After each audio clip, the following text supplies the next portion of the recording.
I know I shouldn't do this. I'm risking an awful lot to go up against this FBI, the MAGA FBI. Something's very wrong with what I just heard. I mean, I watched it. I was hoping that they had caught the bastard who shot Charlie.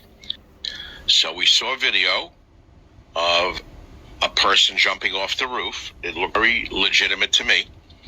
However, there was no rifle in his hand. Now, the Mauser does not break down very easily, incidentally, for those of you who know weapons. Something's wrong with the whole thing. They're trying to claim he removed the barrel from the Mauser and fit the receiver and stock in his backpack and barrel in his pants leg all in 2 seconds. It is not easy to remove a Mauser barrel or index it after reinstalling and remain accurate. We are not hearing or seeing reality. And by the way, the photo of the rifle allegedly left in the woods has the barrel installed. So we're supposed to believe a guy is on the run after killing Charlie Kirk, and he pauses in the woods to reinstall a barrel, and then he leaves it for us to find, the FBI to find. I don't believe a word of it. I shouldn't do this. I know I'm putting myself at risk, but I can't take it anymore. I can't take the bullshit from this fucking government. It's lying to us. Something's wrong. Something's so wrong. It's sickening. Look at this idiot. They found the rifle and they're getting the prints. Are you stupid? Are you that stupid? Are you that dumb? The man jumps off the roof. There's no rifle there. Oh, it's in his backpack. I just told you, moron, that this rifle doesn't break down that easily. And then it's supposed to be reassembled while he's on the run. Wait, I'll stop now and reassemble it and leave it in the woods in a box, wrapped in a towel. He left breadcrumbs. Oh, and the trans stuff on the cartridges. Bullshit. Something is wrong with this whole fucking picture. I am persona non grata in this White House. I will tell you right now, I flew with Donald Trump in Air Force One. I consider him close to me. I have not been able to get near him since this administration took hold. They have thrown me out. They have castigated, thrown me in the desert. They don't want me near them. They don't want real truth tellers near them. Sean Hannity immediately, that pimp scumbag, goes on the air and repeats the government lie, that lousy son of a bitch. How the fuck does Sean Hannity live with himself? Yeah. As it is written in 2 Thessalonians 2, verse 7, it says, for the mystery of iniquity doeth already work. Only he who now letteth will let until he be taken out of the way. And then shall that wicked be revealed, whom the Lord Yahweh shall consume with the spirit of his mouth, and shall destroy with the brightness of his coming. Even him whose coming is after the work of Satan, with all power and signs and lying wonders, and with all deceivableness of unrighteousness in them that perish, because they receive not the love of the truth, that they might be saved. And this man is referring to Esau Edom, and you have to remember that his power is after the working of Satan, lying wonders and all deceivableness. You see, the people do not, and this is just proof that Esau Edom has lost the plot. I mean, not the plot, but he lost the people. All right. People are not buying it anymore, and the reason they're getting upset is because they feel bamboozled. Like you guys are running Psyops on us? Like you're lying to us? Is this supposed to make sense? We're supposed to believe this BS? Like I said, when these footages was coming out, it was much harder for me to even find the footage itself, because so many people was putting, like, you know, hoax, not real. And I'm like, can I see the footage for myself first? So, but that shows me that these people do not believe what the government, they don't believe them anymore. They know that when something like this happens, they know that it's orchestrated, because the timing of it all. Right when Trump is making these moves to justify bringing martial law and the troops, all of a sudden there's a bus incident and there's proof that, oh yeah, this is why we got to bring the people, we got to make it safe. And then this happens. Oh, this is why I was pushing the death penalty on anybody who, right, takes a shot at our officials or anything like that. All of this happened at the same time. They're talking about making anti-sim a capital crime, because that's really what this is all about.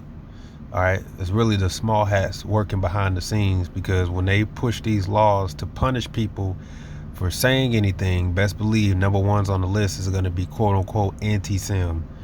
And it's going to get to the point where anybody who calls himself an Israelite will be labeled anti-sim. You see, this devil's trying to be slick, but we already know what he's after, because the scriptures talk about a famine of the word, and we know how that famine of the word is going to come. It's going to come primarily by way of using the rhetoric of anti-sim. You got to remember this: the devil's strength, only strength he has is deception. He has deception, which is his lies, and force, brute force. That's what he's going to ultimately resort to. When one fails, he's just going to resort to the other. Just like they have something called economic hitman, where they will go across other countries. They will want to steal their resources, so their goal is to bribe them with loans. And they'll come with their little tongue, say, hey man, well, how about this? We give you a loan, this, that. But after so many times, other countries catch on and they say, no, see, you're just coming to try to set a snare. You want to give us a loan because you know that we'll never be able to pay it back via interest. And then now we're forever indebted to you. And then you're going to say that one way to compensate is that we give you our natural resources. So a lot of them even say, hey, respectfully, no, thank you. No, thank you, America. Respectfully, no, thank you. So then the devil says, oh, okay, well, if my deception won't work, then I'm just gonna resort to force. And then next thing you know, these people end up assassinated. And then they move on to the next. That's how they get down. They come with the deception, and they basically say, believe me. If you say, I will not believe you, then they say, well, then I'm gonna resort to the sword. That's what this is gonna lead to. That's what this whole thing is. We want to punish anybody saying things about Charlie Kirk. All it is because they're losing their power. You understand? The power of deception. They can't do what they did back in 9/11 no more. Anytime they try to put a show on, like the moon landing, all that green screen production, the 9/11, these demolition projects, all these things, talking about some airplanes, all these things they can't spend on the people no more. They're losing power. So their thing is, listen, you either gonna believe me or else. You either gonna believe what I tell you or else. So we're gonna punish anybody who's speaking opposite of the things we're saying. We gotta punish. See, they're losing their power, they're losing their grip. And as you can see, more and more people are coming out and saying, like, this don't add up, this just ain't right. They don't believe anything you got to say. The timing of it all, this doesn't make any sense. Please tell me how this is supposed to make sense. And it just doesn't make any sense. You see, so you see this devil is losing power, right? He's losing power, and it the more he gets revealed, the more the people are going to be angry, because they see that they are actually trying to run a psyop on the whole world. And they actually rehearse these things because that's his power, right? He comes in deceivableness and lying wonders. These are the lengths that he will go to get his way. Deception, work off the emotions of the people, use his strength to lie, put it in writing or whatever the bill it is that he wants to pass. And then if all else fails, resort to violence.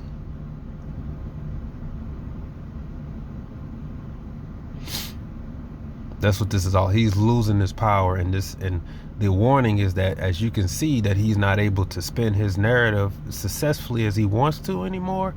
He's going to eventually just come with wrath, censorship, closing down your accounts, punishing people for saying he got to use fear. Anybody who's bold enough to speak against what we say, we're going to come after you. We're going to scare you. We're going to shut down your accounts. That's why they want to set up the image of the beast so bad. That's why they want to set up the digital currency, the centralized banking. They want to get the face scanning thing like they got over there in Europe. They want all those things so they can prevent you from speaking up, prevent the people from fighting back. because they can easily just say, well, we'll disable your money. We'll disable your money. We'll punish your money. You can't access your money, all because you decided to speak up or speak against the powers that be. We're going to make it to where you don't have an option. This is why they're trying to force a digital currency and ultimately the mark of the beast, the mark of the beast, the microchip.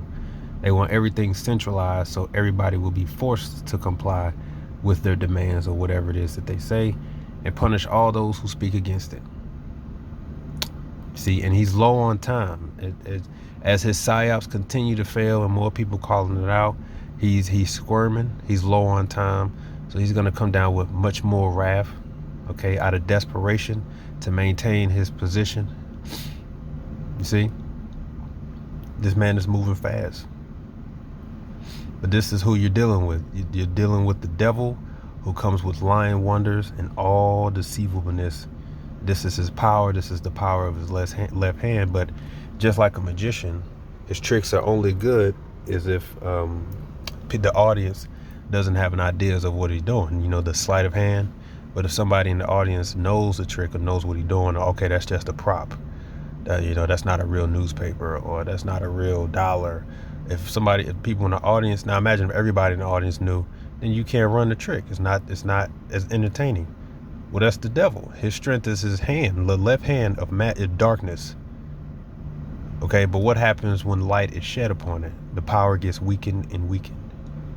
But if there's one thing he has in his arsenal, is the sword, is the weapons, is the power to write things into law, whatever it is, and he's gonna do it. This is what he's doing now. You got people getting fired for their comments of what they're saying about Charlie Kirk. All these people, and it's simply because the devil wants to portray him as some type of hero to justify bringing in capital punishment for anybody who does something drastic or take a shot at, true Americans, right? Somebody who's pro-Israeli or whatever it is. Whatever it is. They just want to bring capital punishment, like the death penalty, all these things, right? For anybody who speak against the powers that be. But since people don't look at that guy as a hero, right, it's not working. So what is he going to resort to? Punishment. We need to punish the people who won't believe us. This man is through. He's done. And all the Lord had to do was shine the light on him. That's all he had to do. Job 5:12. He disappointed the devices of the crafty, so that their hands cannot perform their enterprise. He taketh the wise in their own craftiness, and the counsel is carried headlong. So Esau Edom, he's sloppy. Whatever something he does try to make happen, there's somebody either going to be recording, there's a camera there, somebody that messed up. His work is very, very sloppy. Why? Because the Lord is causing his craftiness to fail. These psyops, these deceptions, failing right before him. And as people wake up to that, then they're gonna, the more people see, then the more people see that there's an agenda. Because why else would you pull a stunt like that? Unless you have an agenda, which is control. Just like, the pandemic. These things are manufactured, you see, because it just so happened that you had the gates of hell around. He was talking about what to do if there was a pandemic. They was already working on bringing jabs, and the next thing you know, there's a pandemic, and then it just so happened, guys, guess what? We've already been preparing for this. Here's the jab. And then when it comes to the next one, it's like, wait, next one? Yeah, so what you people really need to realize is that thing didn't just naturally occur. Everything is planned. When they want to attack the beef, when he wants to attack the beef, cows need to go, global warming, part of the issue is these cows got to go. But it just so happens we've already been working on lab-grown meat, right? I'm bringing in the troops, the National Guards, and all this other stuff. And it just so happened, look at these dangerous killings that happened on camera. We got to put a stop to this. But that's all right, because luckily I'm president and I already got these things in motion. These are psychological operations, man. And the people aren't falling less and less for it. So that shows that his power is being taken. Hey, giving all praises to Yahweh by Shem Yahweh Shah. By Hashem HaKodash. Double honors to our apostles and elders here at Great Millstone. Shalom.